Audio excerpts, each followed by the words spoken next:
Okay, here's some Airbot Furling 32s. I believe that's what they're going to be calling these. They were sent to me to as a test, but they were actually sent because the Wraith32s were burning up on my bench without even being powered up. Really, they weren't. All they were doing was plugged into a battery, and I was going through beta flight making adjustments, and they would burst into flame and burn up on the bench.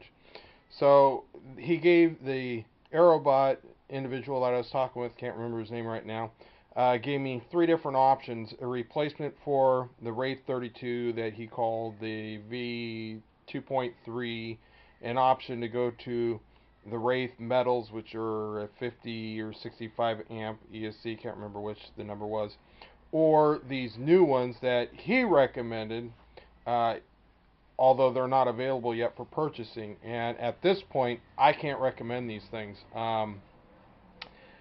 Here's five of them.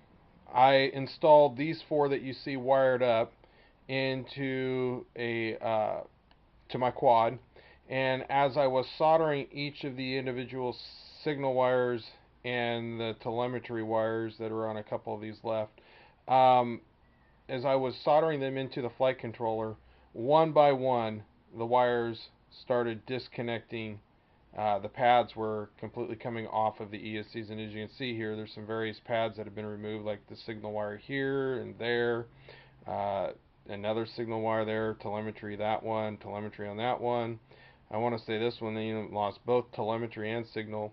Now, this isn't my first rodeo with ESCs, and definitely not my first rodeo with soldering. Each of these pads were pre-tinned with solder using a fine-tipped solder iron like this, little small guy.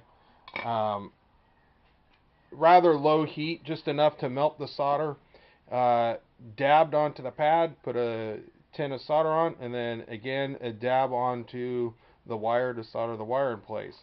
But one by one, as I was covering them up with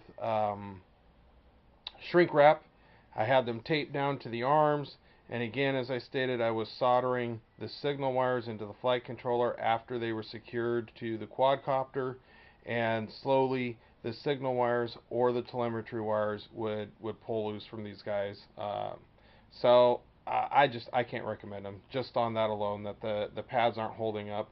I do have three more of the 8 that he sent me, but three's not any good since I need 4, and as you can see, I've got 5 laid out before you that have gone bad.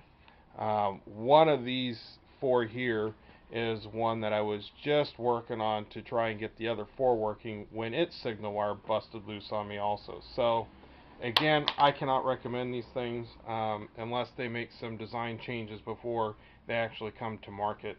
And hopefully they might catch this video and see that there is definitely a problem with these pads busting loose. This should not be happening.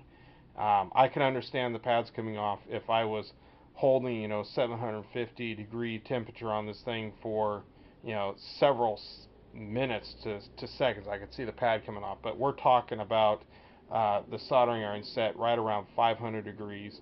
Dab of solder, put the wire on, and yet the pads are busting loose. So hopefully Aerobot will fix these, but at this time I've lost all faith in Aerobot products. I won't be purchasing any more for myself. Uh, Basically, I'm out 60, 70 bucks, whatever it was that I paid originally for the 4 Wraith ESCs. So yeah, there you go. Be as a warning if these things hit the market and they haven't made these changes.